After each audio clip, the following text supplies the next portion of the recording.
first down. The handoff to Marlon Mack. Huge hole, 50-yard line. He's at the 40, still going near sideline. He's at the 10. He's at the 5, and he will score. Touchdown, Marlon Mack. Touchdown, I-N-D-Y.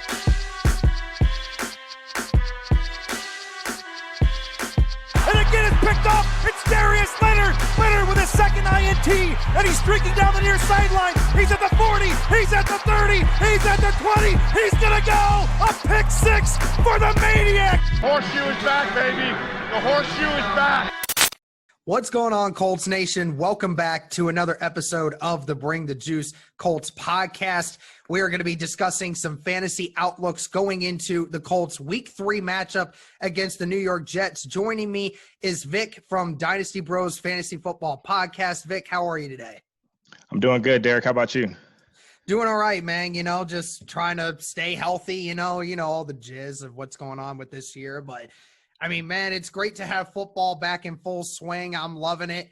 And, man, let's talk about last week because the Colts had their first win of the season. A couple guys really stepped up against the Minnesota Vikings and really dominated the whole game. So what was your fantasy outlook on what happened last week? Yeah, going into that game, you know, I was expecting us to get back to running the ball, and that's exactly what they did. So, you know, of course, with losing Marlon Mack, you know, we had to lean on Jonathan Taylor, and he definitely showed, you know, he's more than capable of stepping into that lead role, even as a young rookie. So, hey, the future is now, and I like what I saw. He got in the end zone, had a 100-yard game. Now, of course, it was a little bit surprising seeing Nyheim Hines take a step back. But, again, going back to that Jacksonville game, looks like Nyheim Hines was more so involved as terms of a negative play script. But, hey, we were up on the Vikings, so it didn't really call for us to throw and play catch-up. Yeah, it sucked for me because I saw what Hines did week 1, and I said, oh, that's the guy I'm going to start, and I did, and he got nothing. So very unfortunate. But, I mean, what can we say? Can we say anything about Alie-Cox? Like, that came out of nowhere. That was surprising. I mean, people who said, oh, you had him on fantasy, well, you definitely had yourself a good day. Yeah, he definitely had a great game. I mean, like 5 catches, over 100 yards. And we all know Alie-Cox, he's a monster, man. He's a, you know, freak of nature in terms of being athletic at that size at, 6'7". So, yeah, man, he's basically, a power forward in the NBA playing tight end. Yeah, right. Yeah, definitely is great for him. All right, so let's go into week 3 here. The Colts are going up against the New York Jets, and the Jets have a lot of question marks, basically from injury's sake to head coaching, whether or not the coach actually has control of the locker room right now. So there's a lot of things that are going back and forth, but sticking with fantasy here, Phillip Rivers has never really lit up fantasy boards yet, but he has been very efficient so far this year. Do you expect him to continue to do that in this game, or do you think he's going to elevate this week?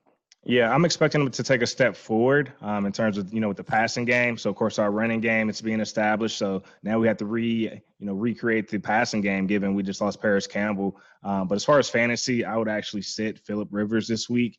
You know, just given, you know, of course, he's efficient on the field as it relates to NFL production, but it's just not translating over into fantasy. All right, so now let's go to the running backs. I mean, obviously, Jonathan Taylor with a big week last week. And with the addition of giving Jordan Wilkins more snaps last week, I think he reminded Frank Reich of why he deserves some more snaps. So what do you think about this whole group in total? Because Nyheim Hines did nothing last week. Wilkins is emerging up as a potential to get more snaps. Do you think that takes away from the value of Jonathan Taylor this week, or do you think those two can mix together well? Yeah, so there's no concerns with Jonathan Taylor. He should definitely be in your lineups this week. Again, I have him as an RB2. If you have to run him as an RB1, I'm not mad at that. He's more than capable. So, you know, we just saw him put up a 100-yard game. He can easily do that again this week and see the end zone. I do expect Jordan Wilkins to maintain those, 8 to 12 carries just to kind of spell Jonathan Taylor. But as far as Nyheim Hines, of course, it's only 2 games in, but it looks like he's only getting work when we're playing from behind. So in terms of a negative game script, and I'm not expecting us to be down behind on the Jets this Sunday. With Paris Campbell being gone, and we'll get into the receivers here in a second, but there was a lot of Colts fans and even Colts reporters saying, does this open the opportunity for more passing throws towards Nyheim Hines? Because everyone's kind of mentioned the possibility of Hines going into the slot, And now with Paris Campbell was that guy. Now, does Hines actually find a way into that role, you think? Actually, I don't think he does.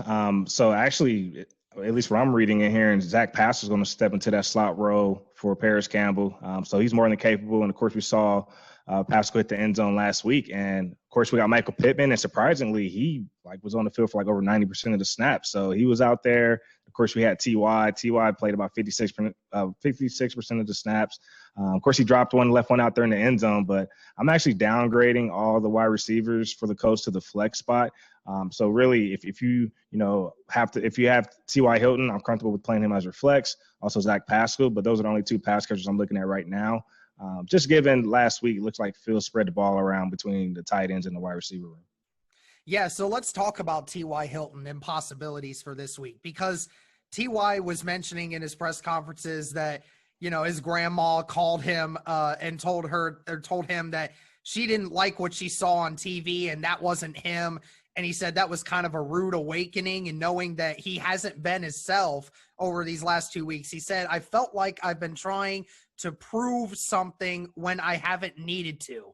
So he feels like I'm out here trying to do more than what I actually should be. He says, I feel all good now. I mean, does that leave you with some potential emotional upside for maybe he gets a couple more catches this week? Oh yeah. I'm definitely expecting the coach to get him, featured this week. So again, I'm comfortable with running TY in the flex. Sometimes it takes grandma to kick you in the butt to motivate you. And, I think TY is just going to let the game come to him, and we already know what he can do. So yeah, we don't have to force the issue there, but just let the game come to TY. And what about Pittman? Because I know Pittman had 2 catches in the first week. He had 4 catches this last week, looked really good. And he seemed to be getting him more involved in the offense. I think it's going to continue to happen, especially when you said Pittman is in on more snaps than any wide receiver on this wide receiver group right now, because of not only his ability to catch the ball, but his ability to block, because obviously he can run block better than most. Do you expect Pittman to potentially have some bigger upside? I mean, I think at some point when this red zone offense starts to get better, they may start looking to Pittman for more touchdowns in the red zone. Yeah, I agree. At least right now, week 3, I think we have to be more patient with Pittman, but his time's coming. But of course, we're already seeing a lot of injuries, hit the scene. So if you have to play Pittman as a, wide receiver 3 in some of your deeper leagues, or, whether it's 12 team or 14 teams, I'm not mad at that. So I'm actually running Pittman in a couple of leagues, but in general, you should be benching them. Gotcha. So let's go to the tight ends real quick. So Jack Doyle was a full participant in practice today. He was upgraded to questionable for this game Sunday. And obviously everyone's saying, keep Alie-Cox in there. Let him keep going, feeding off that last game. Are you concerned at all about, Jack Doyle coming in, potentially taking some snaps away from Alie-Cox? Yeah, I do have some concerns. I mean, look at last week. We all chased the points with Nyheim Hines, and that didn't work out. And, of course, we lost Paris Campbell early in that game. So I'm looking at this week as, the Colts have to reestablish their passing game, reestablish what that identity is going to look like without Paris Campbell. So I'm actually benching the Colts tight ends this week just to see how things play out. But, of course, we do know the coach can get 2 tight ends going. We saw it last year with Jack Doyle and Ebron, especially the year before when Ebron first came to Indy. So it's not possible. It's not impossible. We can certainly feature 2 tight ends, but I'm just going to be patient right now, especially with Jack coming off the injury. Yeah. And one question I will ask you before we get into the defense, with Trey Burton coming back in maybe a few weeks, are you benching all the tight ends early for the Colts? Because ultimately, Trey Burton and then Alie-Cox coming in, doing what he's doing, it seems like it's really a high risk, very low reward potential for this tight end group when all 3 of these guys eventually become healthy, because they all can be used in the same way. Yeah. And that's exactly what it is. And plus, this is a weird year for us, especially with fantasy, of course, not having the preseason. So this is kind of like us getting into preseason. Of course, right. It's, these games actually count, but, really this is like week 3 for them, right? They're still getting up to game speed. So we're still trying to figure everything out as well on the fantasy side.